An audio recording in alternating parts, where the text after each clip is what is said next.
Assalamualaikum warahmatullahi wabarakatuh.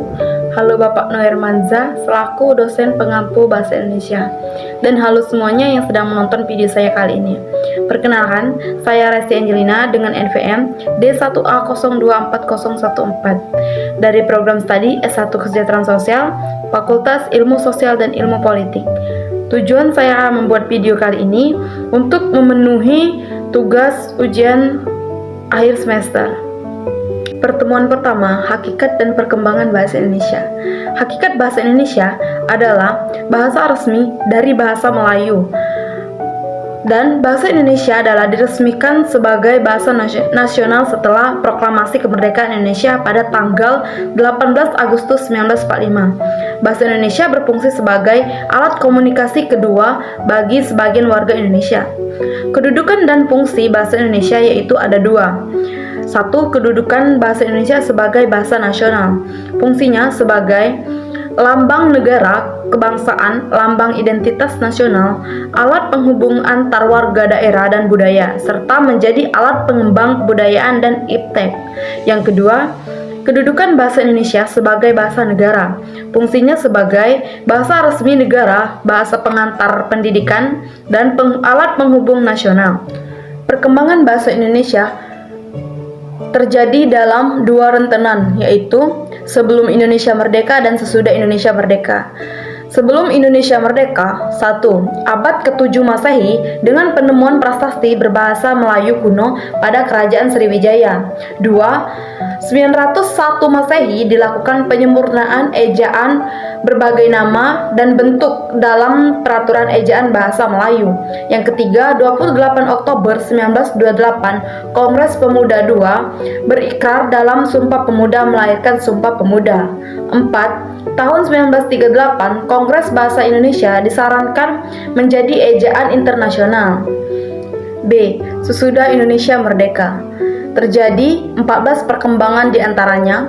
1. Undang-Undang Dasar Negara Republik Indonesia tahun 1945, Bab 15 Pasal 36. 2. Ejaan Republik Indonesia atau Ejaan Suwandi pada tanggal 19 Maret 1947. 3. Kongres Bahasa Indonesia kedua tahun 1954. Yang keempat, tahun 1957, ejaan pembaharuan oleh Profesor Prijono dan Eka Topo.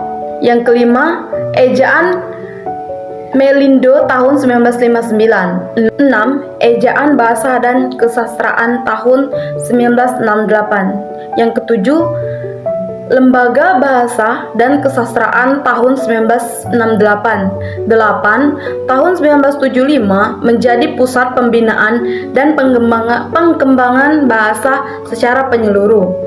9. 1988 Pedoman Umum Ejaan yang disempurnakan atau PUEYD edisi kedua. 10. Edisi ketiga tahun 2009. 11. Permendikbud Republik Indonesia Nomor 50 Tahun 2015. 12. Tahun 2016 PUEYD diganti dengan PUEBI atau Pedoman Umum Ejaan Bahasa Indonesia. 13. Tahun 2021 berkaitan aturan penggunaan huruf penulisan kata, penggunaan tanda baca dan penulisan unsur serapan. Dan yang terakhir, tahun 2022 tentang EYD atau ejaan yang disempurnakan berkaitan aturan penggunaan huruf, penulisan kata, penggunaan tanda baca, dan penulisan unsur serapan. Pertemuan kedua, sikap berbahasa Indonesia. A. Pengertian sikap bahasa. Menurut Kridalaksana 2001, sikap bahasa yaitu posisi mental atau perasaan terhadap bahasa sendiri atau bahasa orang lain. 2. Menurut Pishan 1968, sikap bahasa adalah peristiwa kejiwaan atau merupakan bagian dari sikap, attitude pada umumnya. Sikap berbahasa merupakan relasi penilaian terhadap bahasa tertentu. B. Ciri sikap bahasa. Garvin dan Matthoit 1968. Kesetiaan bahasa yang mendorong masyarakat Suatu bahasa mempertahankan bahasanya dan apabila perlu mencegah adanya penggunaan bahasa lain. 2. Kebanggaan bahasa yang mendorong orang mengembangkan bahasanya dan menggunakannya sebagai lambang identitas dan kesatuan masyarakat. Ketiga, kesadaran adanya norma bahasa yang mendorong orang menggunakan bahasanya cermat dan santun merupakan faktor yang sangat berpengaruh terhadap perbuatan, yaitu kegiatan menggunakan bahasa. C. Komponen sikap bahasa. Lember 1968. 1. Komponen kognitif. Berhubungan dengan pengetahuan mengenai alam sekitar dan gagasan. 2. Komponen afektif. Menyangkut masalah penilaian baik, suka atau tidak suka terhadap suatu atau suatu kegiatan. 3. Komponen konatif. Menyangkut perilaku atau perbuatan sebagai utusan akhir. D. Jenis sikap bahasa. Anderson 2010. 1. Sikap kebahasaan seperti menggunakan EYD, kata baku, kalimat efektif, dan aturan paragraf bahasa Indonesia. 2. Sikap non-kebahasaan seperti sikap politik, sikap sosial, sikap estetis, dan sikap keagamaan. E. Sikap terhadap bahasa Indonesia. 1. Sikap positif.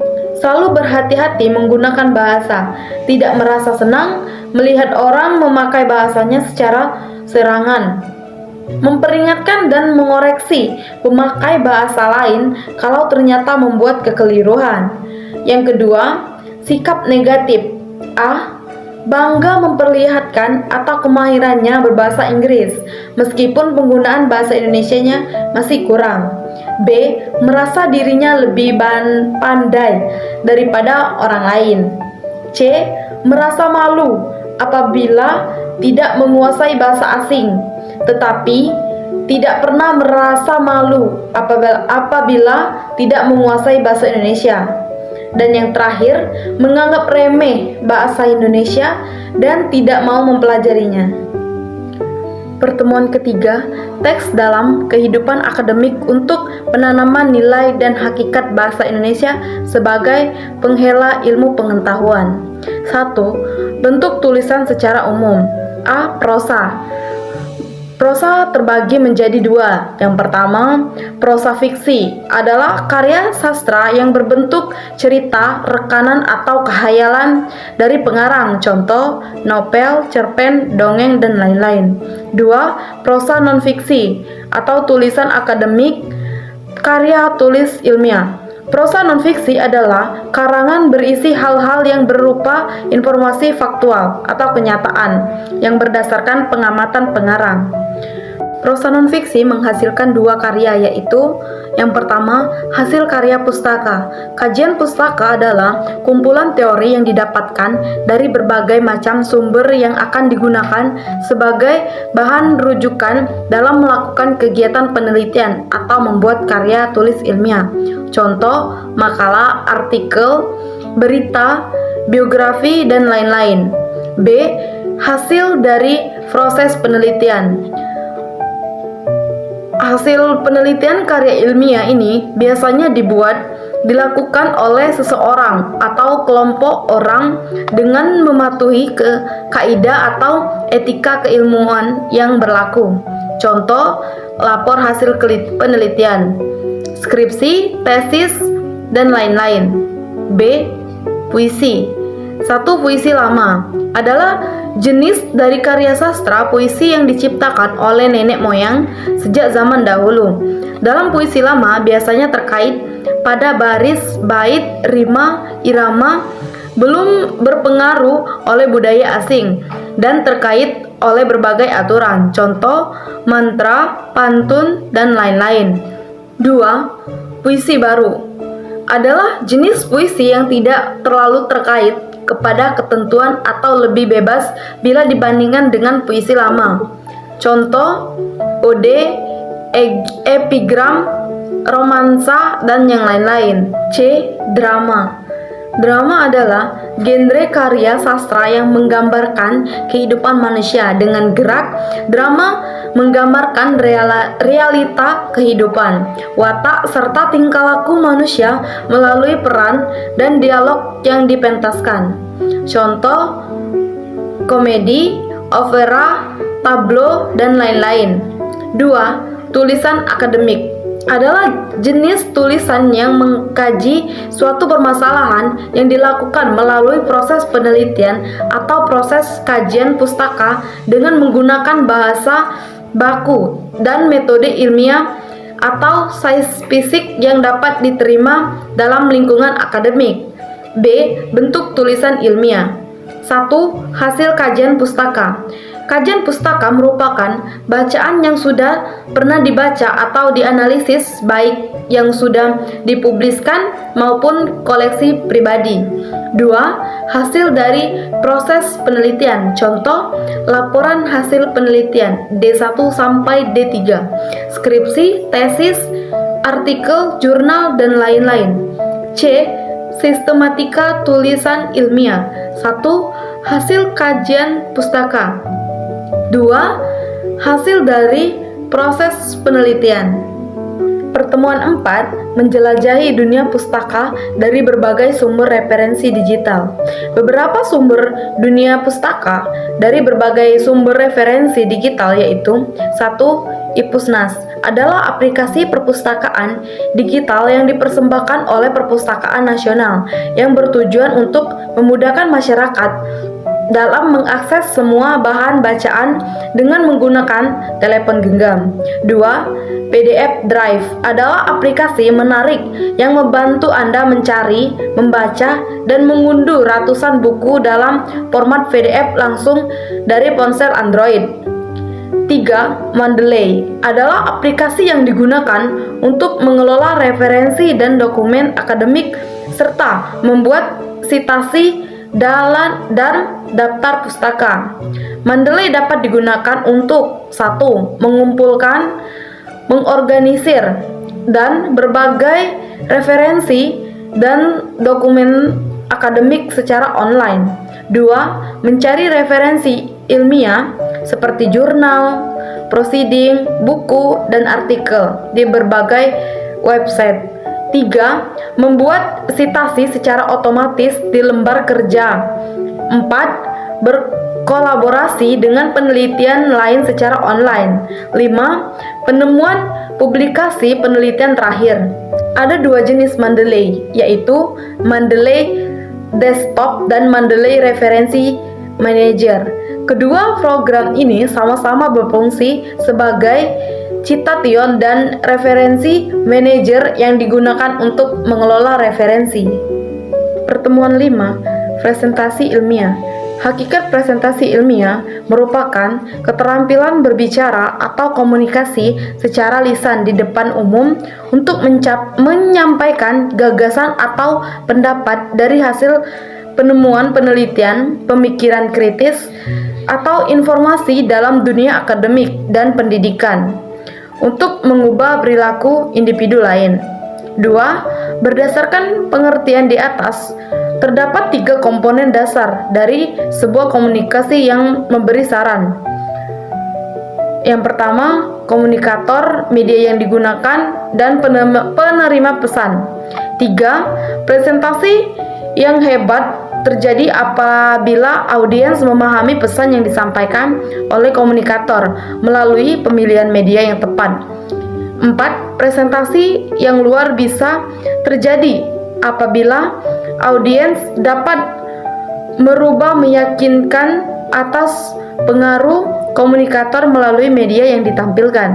5. Presentasi yang buruk terjadi apabila komunikator tidak mampu menjelaskan pesan. Komponen presentasi ilmiah menurut Kogon dan kawan-kawan tahun 2015. 1. Komunikator, orang yang memberikan pesan atau orang yang menyampaikan pemaparan presentasi ilmiah. 2. Media, yaitu alat perantara penyampaian presentasi ilmiah. 3. Audiens, orang yang menerima pesan dari komunikator. Alur presentasi menurut Kogun dan kawan-kawan 2015. 1. Pembuka. Pembuka harusnya yang menarik ini menjadi kesan pertama bagi audiens untuk lanjut menyimak atau tidak jelasnya dengan baik gambar topik atau tujuan presentasi. 2. Isi. Bagian isi presentasi yang baik, signifikan harus diperhatikan. 3. Penutup. Tahap akhir adalah penutup yang baik bersifat simpulan dari pernyataan penutup presentasi ilmiah. Pertemuan 6.7. Mendesain proposal kegiatan. Hakikat proposal kegiatan. Menurut Tanjung dan Ardial 2021, Annual 2018, Kemendikbud 2023, proposal kegiatan yaitu rencana kegiatan yang ditulis dalam bentuk rancangan kerja yang akan dilaksanakan dalam bentuk kegiatan membuat produk atau jasa yang diajukan kepada pihak tertentu untuk memperoleh pembiayaan terhadap kegiatan yang akan dilaksanakan. Sistematika proposal kegiatan Kemendikbud 2023. 1. Judul. Update. Ada pembaruan maksimal 15 kata, tidak boleh akronom atau singkatan yang tidak baku. 2. Daftar isi. Berikan halaman setiap subbab sesuai isi proposal. 3. Bab 1 pendahuluan. Ungkapkan potensi dan peluang pasar berdasarkan hasil survei pasar terkait ide produk yang akan dipasarkan. 4. Bab 2 gambaran. Umum rencana usaha. Uraikan kondisi umum lingkungan yang menunjukkan potensi sumber daya dan peluang pasar termasuk analisis ekonomi usaha yang direncanakan. 5. Bab 3 metode pelaksanaan.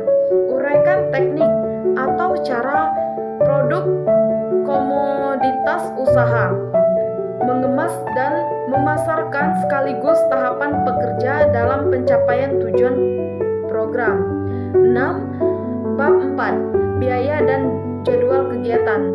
Tuliskan rincian anggaran biaya yang dibutuhkan dan jadwal kegiatan. 7. Daftar pustaka. Gunakan format American.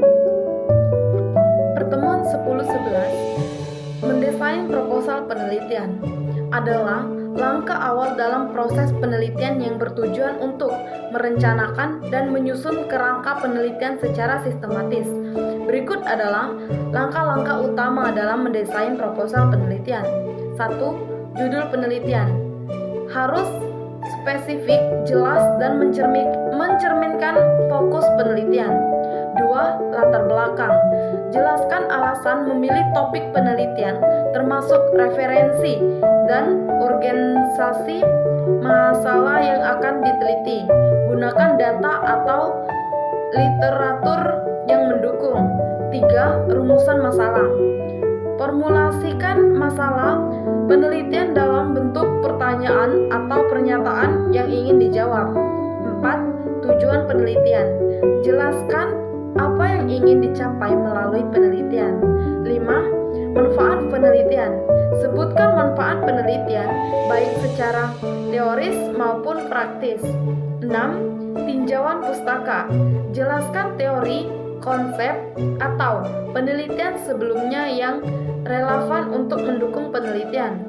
7. Metode penelitian. Deskripsikan metode yang akan digunakan, termasuk pendekatan, populasi dan sampel, teknik pengumpulan data, analisis data. 8. Jadwal penelitian. Susun rencana waktu untuk pelaksanaan penelitian dalam bentuk tabel atau diagram. 9. Anggaran penelitian. Rincikan biaya yang diperlukan untuk setiap tahap penelitian. 10. Daftar isi. Cantumkan referensi yang digunakan dalam menyusun proposal sesuai format penulisan akademik. 11. Lampiran atau opsional.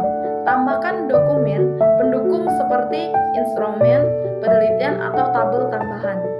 Proposal yang dirancang dengan baik harus terstruktur, logis, dan mendetail agar memberikan gambaran jelas kepada kepada pembaca tentang rencana penelitian.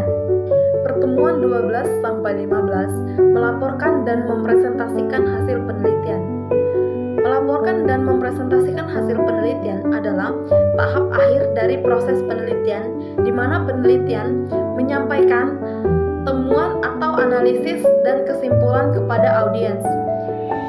Berikut penjelasan mengenai dua aspek tersebut. 1. Melaporkan hasil penelitian. Melaporkan hasil penelitian dilakukan melalui dokumen tertulis seperti laporan penelitian, artikel jurnal, dan atau skripsi. Struktur laporan umumnya meliputi 1. Pendahuluan, latar belakang masalah, tujuan, dan manfaat penelitian. Rumusan masalah dan batasan penelitian. 2. Tinjauan pustaka, landasan teori, dan hasil penelitian pendahuluan yang relevan.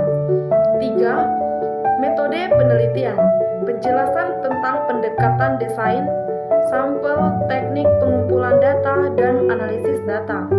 4. Hasil penelitian, paparan data yang diperlukan dalam bentuk tabel, grafik, dan atau deskripsi. Berikan analisis berdasarkan data tersebut. Yang kelima, pembahasan. Jelaskan makna hasil penelitian, bandingkan dengan penelitian sebelumnya, dan kaitkan dengan teori yang digunakan. Yang keenam, kesimpulan dan saran. Ringkasan temuan utama dan implikasi penelitian. Berikan rekomendasi untuk penelitian lebih lanjut atau aplikasi praktis. Dan yang terakhir, daftar pustaka. Referensi yang digunakan dalam penelitian. Lampiran, tambahkan data mentah atau dokumentasi pendukung lainnya. 2. Mempresentasikan hasil penelitian. Bertujuan untuk menyampaikan temuan kepada audiens secara lisan. Beberapa langkah penting yaitu A. Persiapan presentasi. Gunakan slide yang ringkas, jelas, dan menarik secara visual. Struktur presentasi meliputi pendahuluan, metode, hasil pembahasan, dan kesimpulan. B. Teknik penyampaian. Jelaskan poin utama tanpa membaca slide. Gunakan bahasa yang sederhana dan mudah dipahami. Pastikan waktu presentasi efisien sesuai durasi yang diberikan. C. Penggunaan visualisasi data. Gunakan grafik, diagram, dan tabel untuk mendukung penjelasan. Jawab dengan tenang, singkat, dan tepat sasaran. Melaporkan dan mempresentasikan hasil penelitian yang baik membantu memberikan hasil penelitian dapat diterima, diaplikasikan, atau dikembangkan lebih lanjut oleh audiens. Sekian pemaparan dari saya akhiri. Wassalamualaikum warahmatullahi wabarakatuh. Bye-bye.